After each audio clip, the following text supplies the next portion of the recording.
கதை சொல்லட்டுமா சீரீஸில் இன்றைக்கி நம்ம பார்க்க போகிற கதை ஆப்பிள் கதை. ஒரு அழகான சிறுமி, நல்ல வாண்டு அந்த சிறுமி தன் கையில் 2 ஆப்பிள்களை வச்சுருந்தா.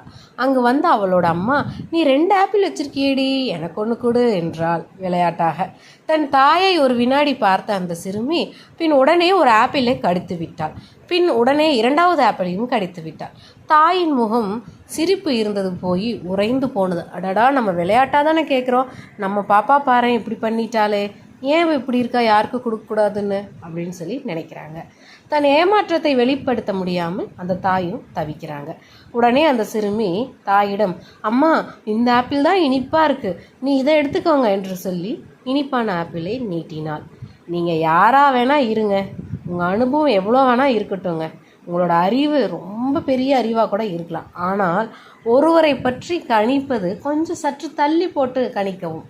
பெத்த தாயே இருந்தாலும் தாம் பாப்பா இப்படித்தான் அடுத்த நிமிடமே கணிச்சிட்டாங்க பார்த்தீங்களா.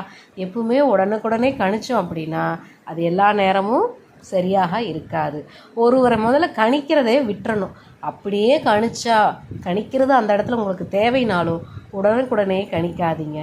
கணிக்கிறத கொஞ்சம் தள்ளி போட்டு பழகுங்க. நன்றி, வணக்கம்.